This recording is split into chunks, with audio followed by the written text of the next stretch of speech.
இன்றைக்கி morning climate இப்படி தாங்க இருந்துச்சு. நல்லா ஜில்லுன்னு இருந்துச்சு. எங்கள் 3 பேராலையுமே எழுந்திருக்கவே முடியல. எப்படியோ பசங்களை மெதுவாக எழுப்பி விட்டு குளிக்க அனுப்பிட்டு அவங்களுக்கு இன்றைக்கி பீட்ரூட் சப்பாத்தியும் பன்னீர் கிரேவியும் தான் ரெடி பண்ணுறதுக்காக கிச்சனுக்கு வந்துட்டேன்.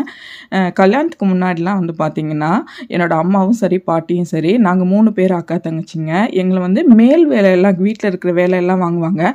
பட் கிச்சனுக்குள்ளே விட்டதே கிடையாது. கல்யாணத்துக்கு அப்புறமா நானாக குக் பண்ணதான். ஸோ ரெசிபிஸ் அம்மா ரெசிபி பாட்டி ரெசிபி அப்படிலாம் எதையும் நான் பழகிக்கல. ஸோ நானாக வந்து அப்படியே கொஞ்சம் கொஞ்சமாக யூடியூப் பார்த்து அப்புறம் நமக்கு வந்ததுதானே கைக்கு வந்த மசாலாலாம் போட்டு அப்படி தான் குக் பண்ண நான் பழகிக்கிட்டேன். கொஞ்சம் ரொம்ப ஆஹா ஓஹோன்னு சமைக்கலனாக்குள்ள ஓரளவுக்கு டீசெண்டாக சமைப்பேன். நீங்களாம் எப்போ சமையல் கற்றுக்கிட்டீங்க? பிஃபோர் மேரேஜா ஆஃப்டர் மேரேஜா அப்படிங்கிறத கமெண்ட்டில் சொல்லுங்கள். இன்றைக்கி அதே மாதிரி பீட்ரூட் சப்பாத்தியும் போட்டுட்டேன். பன்னீர் கிரேவியுமே சூப்பராக வந்திருந்தது. ஆல்ரெடி ஒரு வீடியோவில் ஷேர் பண்ணியிருக்கேன் ரெசிபி, செக் பண்ணி பாருங்கள்.